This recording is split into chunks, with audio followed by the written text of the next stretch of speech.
Tiap 5 tahun kalau polling saya naik, ditanya lagi soal itu. Assalamualaikum warahmatullahi wabarakatuh. Alhamdulillah saudara-saudara sekalian, debat Capres Perdana 2024-2029 nampaknya Bapak Prabowo Subianto selalu bonyok apabila ditanya tentang pelanggaran HAM.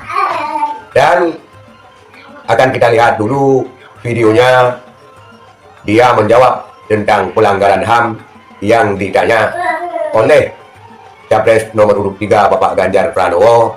Kita lihat dulu saudara sekalian. Izinkan saya harus membaca data untuk mengingatkan. Pak Prabowo, karena nomor 2 saya pertanyaannya 2.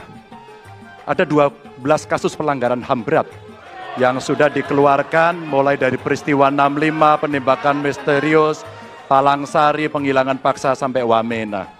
Dan saya ingatkan tahun 2009, DPR sudah mengeluarkan 4 rekomendasi pada saat itu kepada Presiden. 1, membentuk pengadilan HAM ad hoc. Yang kedua, menemukan 13 korban penghilangan paksa. Yang keempat, memberikan kompensasi dan pemulihan. Dan yang keempat, meratifikasi konvensi anti penghilangan paksa sebagai upaya pencegahan. Pertanyaan saja 2. Kalau Bapak ada di situ, apakah akan membuat pengadilan HAM dan membereskan rekomendasi DPR? Pertanyaan kedua, di luar sana menunggu banyak ibu-ibu, apakah Bapak bisa membantu menemukan di mana kuburnya yang hilang agar mereka bisa berziarah? Persilakan.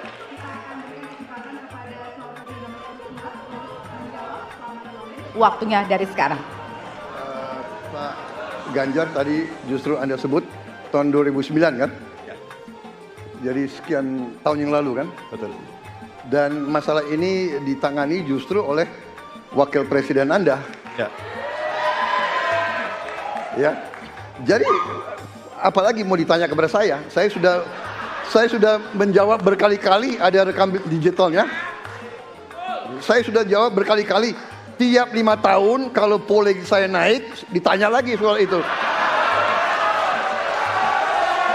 Itulah saudara sekalian pertanyaan daripada Bapak Ganjar Pranowo dan dijawab oleh Bapak Prabowo Subianto. Nampaknya yang menjadi bumerang bagi Prabowo Subianto adalah pelanggaran HAM di masa lalu. Karena kita ketahui Bapak Prabowo Subianto ketika pelanggaran HAM di masa lalu menjabat sebagai Danjen Kopassus ataupun Panglima Kopassus. Dan hal ini selalu dipertanyakan apabila Prabowo Subianto mencalonkan diri sebagai calon presiden. Dan bahkan dia jawab, setiap 5 tahun sekali kalau saya nyapres, tetap pertanyaan ini akan mencuat dan muncul. Dan saudara sekalian, jawaban daripada Bapak Prabowo Subianto ini ternyata tidak memuaskan publik. Dia hanya melempar isu, melempar jawaban kepada orang lain.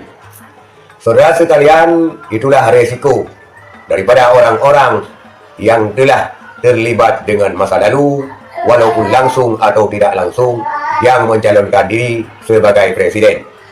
Dan nampaknya kita lihat dalam debat perdana Capres-Cawapres ini, ketimbang Bapak Prabowo Subianto, lebih bersinar Ganjar Pranowo. Kita tidak membicarakan Anies karena di sini kita tidak menguraikan masalahan ataupun permasalahan yang menyangkut dengan Anies. Tetapi ini kita bahas tentang pertanyaan daripada Bapak Ganjar Pranowo terhadap Prabowo Subianto. Dan kita mengikuti debat perdana Capres 2024-2029 ini, ternyata penilaian kita lebih kepada bersinarnya Bapak Ganjar Pranowo daripada Bapak Prabowo Subianto. Apabila rakyat sekalian berpikir lebih waras, berpikir lebih jenius, maka tentu pilihan mereka 2024-2029 nanti presidennya tidak akan meleset. Karena percuma nanti disesali apabila mereka sudah terpilih. Waktu 5 tahun itu terlalu panjang. Jadi tentukan pilihan sekarang, mana yang terbaik itu yang dipilih. Karena percuma nanti menyesal, percuma nanti ngoceh di sana sini. Yang memilih hanyalah kita, yang memenangkan hanyalah kita rakyat Indonesia. Maka ikuti terus debat Capres Cawapres 2024-2029 secara tuntas agar kita dalam memilih dapat menentukan pilihan yang terbaik berdasarkan pengalaman, berdasarkan ilmu, berdasarkan dengan logika dan akal sehat. Jangan hanya pilih nanti percuma disusali, karena mereka akan berakhir jabatannya selama 5 tahun. Itulah saudara sekalian sedikit ulasan. Sekian, terima kasih. Assalamualaikum warahmatullahi wabarakatuh.